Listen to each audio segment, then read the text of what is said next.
So in this tutorial, I'll be showing you just introducing you to static surveys with the N3 Cyanogenesis N3. It's drizzling now, that's why we covered it. I want to do static survey. Static is a static survey. The receiver will stay in one location. You make sure you center it over your control. You can see it's on the control. See, it's centered with my bubble at the center. My bubble at the center. There are two ways you can do static. You can either log static on the receiver, or you can log static on your data logger. If you come to device static, yeah, I will show you the two ways quickly.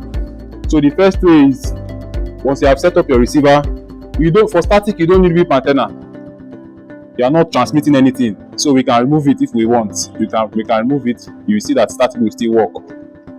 You don't need whip antenna if you are doing static. You don't need whip antenna if you are connected to call station. You don't need it. But static, you need to put the receiver on a stable platform, like a tripod like this, or sometimes we use bipod too to hold the receiver in a vertical position.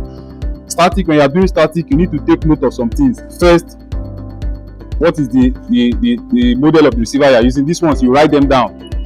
What is the model of the receiver you are using? What is your serial number? What is the serial number? What is the instrument height? What is the instrument height? We are using, this is N3, Cyanogenesis N3.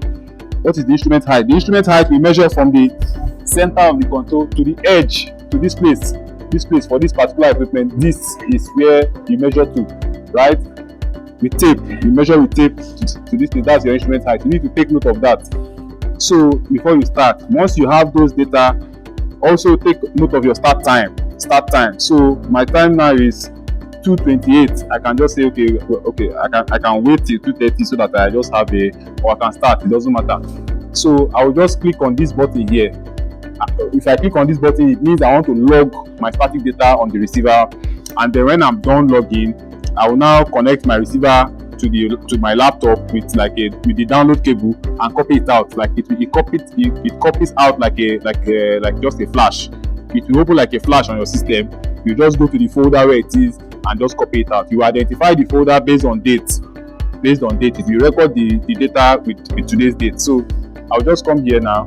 That's why I said in the beginning that there's some information you need to write down when you are doing static. Write down your dates, write down your start time, write down your receiver serial number, your station name too. Write down your station name.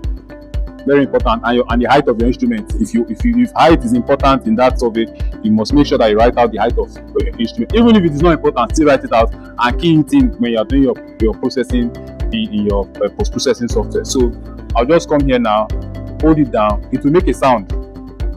Good, it made that beep, and then after that, this one will start blinking. You can see it's blinking.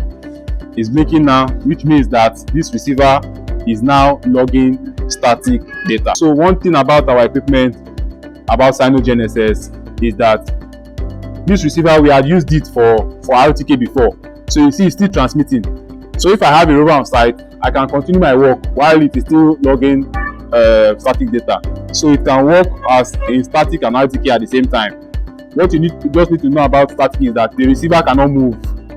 It's logging in one place. So that will be your receiver cannot move. So but most times you don't do the two at the same time. You do your static first to extend control, and then you do your post-processing and get your values before you now go and use those values to do your Otic or whatever you want to use it for. So that's how to log static on your receiver. So once I'm done logging, there are two ways I can stop. I can power off the receiver, or I can just hold it down again. You can see it's blinking. I can just hold it down again for a few seconds. Good. You make that beep noise and then it goes off.